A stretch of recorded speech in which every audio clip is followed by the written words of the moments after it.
अपराध बन जाते हैं, निंदा स्तुति बन जाती है, दोष दर्शन होने लगता है, वो साधक गिर जाता है। मौन का स्वभाव बनाना चाहिए।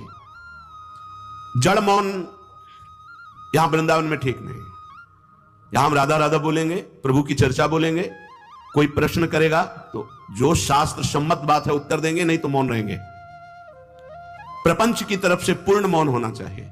आपको पहली बार कोई खड़ा करके बात कर रहा है, समझ में आया कि इससे बात करना प्रभु को भूल जाना है, अगली बार से वो कहेगा राधे राधे, उत्तर नहीं देना, श्री हरिवंश उत्तर नहीं देना, अंदर से श्री हरिवंश बोले चल दिए। हमें किसी से क्या लेना देना, हम किसी का अहित नहीं करेंगे, अमंगल नहीं करेंगे, हम किसी पर दोष दर्शन नहीं करेंगे, पर हम अपनी वृत्ति को भगवदाकार करने आए हैं। ये नहीं कि कोई हमसे बोले तो हम बोलना जरूरी है, नहीं, कोई प्रश्न करे तो बोलना जरूरी नहीं। उपासक हो, आप कृपा करें तो बात कर ले, ना चाहे तो बिल्कुल आपके ऊपर कोई शासन नहीं कि आपको बात करना ही पड़ेगा, ऐसा सिद्धांत नहीं है। योगस्य प्रथमम द्वारम वांग निरोधो, सबसे पहली साधना है वाणी को रोक ले। बोलने से बहुत शक्ति नष्ट हो जाती है। जैसे हम भगवत चर्चा करें तो इससे शक्ति बढ़ती है, लेकिन प्रपंच की वार्ता करने से वाणी की शक्ति नष्ट हो जाती है। जब आपकी जबान अपवित्र हो गई तो नाम कैसे चलेगा? जब वाणी अपवित्र है तो आपके अंदर शास्त्री कैसे शब्दों का भाव आ पाएगा? नहीं आ पाएगा। महावाक्यार्थस्य विचारिताम, आप नहीं विचार करने की क्षमता वाले रहेंगे। यदि आपने व्यर्थ की बातें शुरू कर दी, अश्लील भाषण बोलते, गंदी भाषा बोलते हैं, तो आप में कभी विचार शक्ति ही नहीं रह जाएगी कि आप शास्त्रों के, संतों के वाक्यों का मनन करने की सामर्थ्य रखें। खो देंगे सामर्थ्य। बहुत अमृतमय वचन निकलते हैं मौन वाणी को पावन रखने वालों के, एकदम शहद में डूबे हुए वचन। इसलिए वाणी पर अंकुश कीजिए, जरूरत हो तो बोलिए, नहीं तो मौन। श्री जी का जस गाइए, नाम कीर्तन कीजिए, इसके अलावा मौन रहिए। इन नियम ले लीजिए। जब आए हो भगवत प्राप्ति के लिए तो काहे को बख्शो, इन इंद्रियों को सीधे अनुशासन में लीजिए ना। आपका स्वरूप इंद्रियां थोड़ी है, आप इनके संचालक हैं। आपकी सामर्थ्य से सामर्थ्यवान होकर आपको बांधे हुए हैं, आप इनको बांधिए। बहुत हो गई स्वतंत्रता इन दुष्टों की। माता देहूती जी भगवान कपिल जी से कहती, मैं ऊब गई इन दुष्ट इंद्रियों से भोगते हुए, नाथ अब वो उपाय बताइए जिनसे इन दुष्ट इंद्रियों के कब्जे से मैं बाहर निकलूं। माता देहूती जी, ये बहुत दुष्ट है, ये कुछ मिनट तो लगेगा, बहुत शांत है और भगवत स्वरूप में लगने वाली हैं, और एक क्षण में गिरा के ऐसे नरक में खड़ा कर देंगी जहां पश्चाताप ही होता है, हाथ कुछ नहीं लगता। योगस्य प्रथमम द्वारम वांग निरोधो, फिर अपरिग्रह। पहला द्वार है वाणी पर शासन कीजिए। हम वाणी गायन करेंगे, श्री जी के लीला चरित्र, नाम कीर्तन, इसके अलावा मौन। कई साधकों को यह स्पष्ट आज्ञा करी श्री जी की प्रेरणा से कि आप नहीं बोलोगे, तो उसका पालन करना चाहिए। जब सत्संग में आप सुन रहे हैं कि योग से प्रथमम द्वारम, तो आप अपनी वाणी को संयम में रखिए। किसी की मजाक, उपहास, किसी की चुगली, निंदा, ये सब बिल्कुल नहीं। अगर आप ये सब करते रहेंगे तो निरंतर नाम नहीं चलेगा, आप सत्संग का मनन नहीं कर पाएंगे, मनन करके आप अपने आराध्य देव में स्थित नहीं हो पाएंगे। जरूरी है मौन, जरूरी है, पर विचार मौन। ये धाम है, इसलिए हम जड़ मौन की बात नहीं करते, विचार मौन।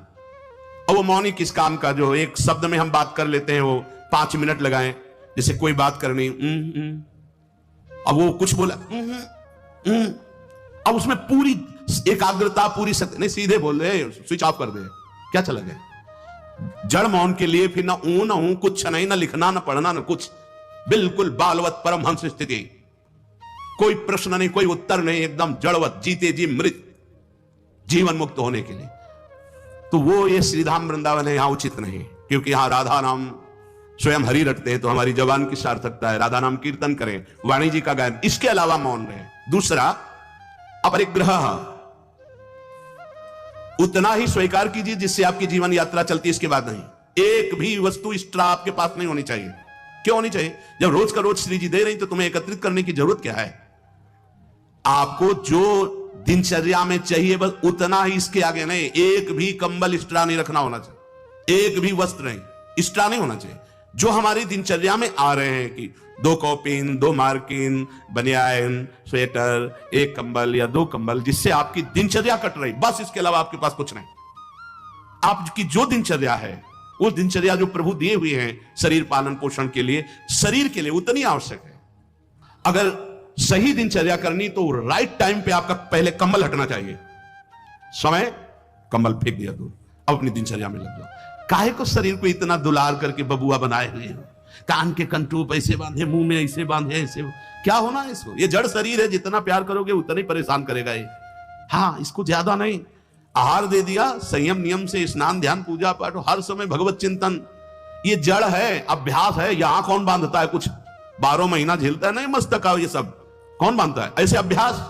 चलो इतने कमजोर अभ्यास के हैं तो जितना उचित वस्त्र उतना पहन लिया। अब ये नहीं कि सोमवार को हरा, मंगल को नीला और बृहस्पति को पीला, और अलग अलग दिन के अलग अलग स्वेटर, अलग अलग दिन के अलग अलग। भैया ये विलासिता नहीं। भगवत प्राप्ति करनी तो एक स्वेटर में 10-5 साल तो कटी जाएंगे, दूसरा हम क्यों लें? एक जीपर मिल गया, उससे शरीर ढक लिया, 10-5 साल चलेगा, 2-3 महीने पहनने को होता है, हर साल नया। तो भाई हमें क्या कार, हमें कहीं जाना है क्या पार्टी में? हमारी यही पार्टी, बाबा जी की पार्टी, भगवत मार्ग के पथिक है। उचित उचित बिल्कुल नहीं सर। बहुत वो इसको दुलार करने का मतलब है अपना पतन करना। सच्ची मान लीजिए, इसका पतन करना। वयोवृद्ध है, रोगी शरीर, वो अलग बात है। थोड़ा तो आनंद लीजिए प्रकृति का वार सहने का।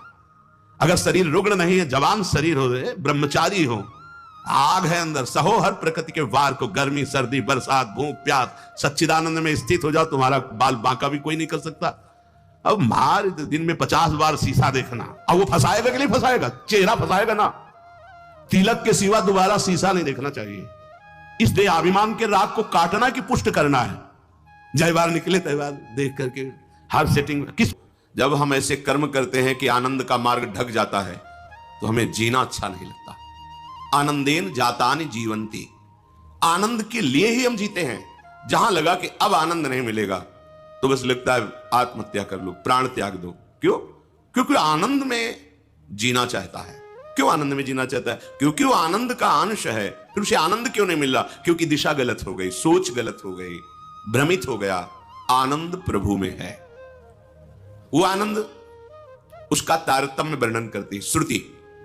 पीछे संस्कृत में कई बार इसकी चर्चा हुई, सहज में। लौकिक आनंद, युवावस्था हो, निरोग शरीर हो, संपूर्ण भूमंडल पर अधिकार हो, संपूर्ण शास्त्रों का ज्ञान हो और अपार धन संपत्ति हो, बहुत सी सुंदरियां उसकी सेवा में लगी हो, इसे भोगानंद को मानुषानंद कहते हैं। युवा शरीर है, स्वस्थ है, विद्वान है, धैर्यवान है, पूरे भूमंडल का शासक है, विशेष विशेष रत्न आभूषण सब उसके अधीन है और सुंदरियों के द्वारा, वो युवतियों के द्वारा सेवित है। इसे मानुषानंद कहते हैं। सबसे बड़ा भूमंडल का यह आनंद है। जो मनुष्य योनि में आकर इस मानुषानंद को प्राप्त करके उत्तम कर्म, पुण्य, दान, यज्ञानुष्ठान आदि, तो मनुष्य योनि से गंधर्व योनि को प्राप्त होता है। भगवत प्राप्ति की बात नहीं हो रही है। गंधर्व योनि को प्राप्त हुआ जो मनुष्य है, उस मानुषानंद से 100 गुना बढ़कर उसे सुख मिलता है। उसे मानुष गंधर्व कहते हैं। ऐसे मानुष सुख से 100 गुना बड़ा सुख उस मानुष गंधर्व का है। फिर उस मानुष गंधर्व से 100 गुना सुख देव गंधर्व का है, जो जन्मजात गंधर्व पदवी प्राप्त करके प्रकट हुए हैं, देव गंधर्व। उनसे 100 गुना बढ़कर के सुख पितृलोक में है। जो हमारे पूर्वज तपस्या, दान, पुण्य, साधना किए, वो उत्तम पितृलोक में जाकर के सुख प्राप्त करते हैं। वो देव गंधर्व से 100 गुना बढ़कर के सुख है। और जो मनुष्य यहां साधना यज्ञ आदि बहुत करके देवता पदवी प्राप्त करता है, वो पितृलोक से 100 गुना बढ़कर के सुख प्राप्त करता है। उस देव को अजानज देव कहते हैं। मनुष्य योनि से देव योनि को प्राप्त हुआ, लेकिन उससे 100 गुना बढ़कर के सुख सिद्ध देवताओं को प्राप्त, जो देव रूप में ही प्रकट हुए, उनको उससे 100 गुना बढ़कर सुख प्राप्त होता है देवलोक में। और उन देवताओं से 100 गुना बढ़कर के सुख देवराज इंद्र को प्राप्त होता है। देवराज इंद्र से 100 गुना बढ़कर के सुख आनंद देवगुरु बृहस्पति को प्राप्त होता है। बृहस्पति के सुख के 100 गुना बढ़कर के सुख प्रजापति को प्राप्त होता है। जैसे दक्ष प्रजापति पद को प्राप्त होता है। और प्रजापति से 100 गुना बढ़कर के सुख परमेष्ठी पद को, ब्रह्मा को प्राप्त होता है। और ब्रह्मा से लेकर के यहां तक जो आनंद का क्रम वर्णन किया गया, इसे सहस्त्रों गुना बढ़कर के सुख ब्रह्मानंद प्राप्त महापुरुष को, ब्रह्मानंद ज्ञान के द्वारा जो अहम ब्रह्मास्मि की सिद्धि करता है, ब्रह्मा जी से भी बढ़कर के हजारों गुना उसको सुख प्राप्त होता है। उत्तरोत्तर आनंद की अधिकता का वर्णन किया गया। विश्राम मिला जाके ब्रह्मानंद में। अब यहां वर्णन करते हैं कि ब्रह्मानंद का जो आनंद है उससे अनंत गुना बढ़कर के रसानंद है। ब्रह्मानंदो भवेदेश चेत परार्ध गुणी कृतः नैति भक्ति सुखाम बोधई परमाणु तुलामपि।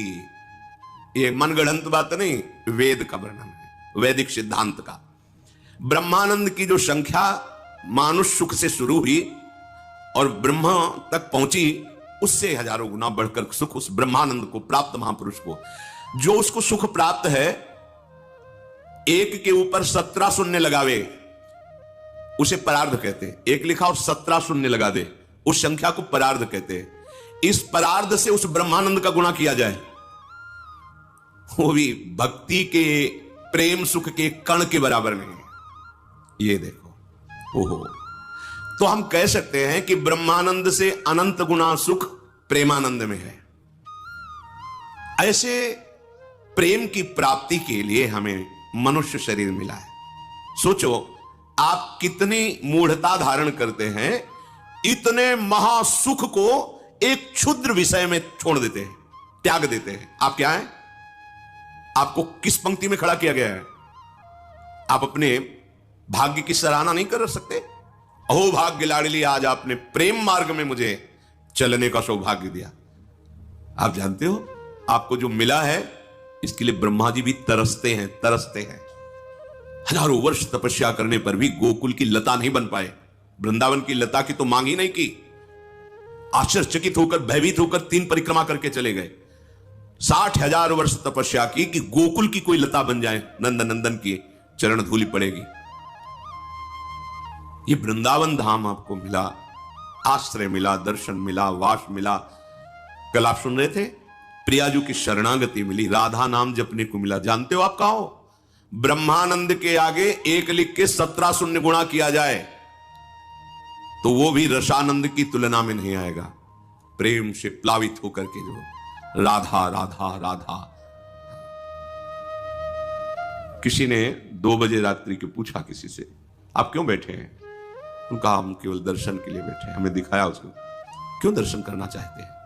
पता नहीं, जब से राधा नाम सुना है बस यही लगता है कि अधिक से अधिक मेरा जीवन वृंदावन में रहे, मैं महाराज जी को देखूं, उनकी बात सुनूं, और ऐसे चिल्ला के रो पड़े कि हमें भी वह बंद करो बंद करो बंद करो। एक संसारिक जीव को राधा नाम पे इतना प्रेम, लाडली, ये कोई साधना हुई उसकी? नहीं। क्या हुआ? तुलयाम लवे नापि न स्वर्गम ना पुनर्भवम भगवत संग संग से मर्त्यानाम किमुताशिषा। अगर भगवत प्रेमी महात्माओं का संग मिल जाए तो बोले उस एक क्षण के संग के आगे ये मृत्युलोक की सुख की बात क्या, स्वर्ग और मोक्ष सुख, ब्रह्मानंद, वो भी फीका हो जाता है। ये वृंदावन भूमि, कोई कण ऐसा नहीं जो प्रेमियों के आंसुओं से भींगा ना हो। सच्ची मानो, आज आधुनिकता है तो आप उसे नहीं देख पा रहे। यहां 2 प्रकार के आंसुओं से भीगी हुई भूमि है, या तो श्री कृष्ण विरह में या श्री कृष्णानंद में। संयोग में अपार आनंद सुख प्रवाह हो रहा है।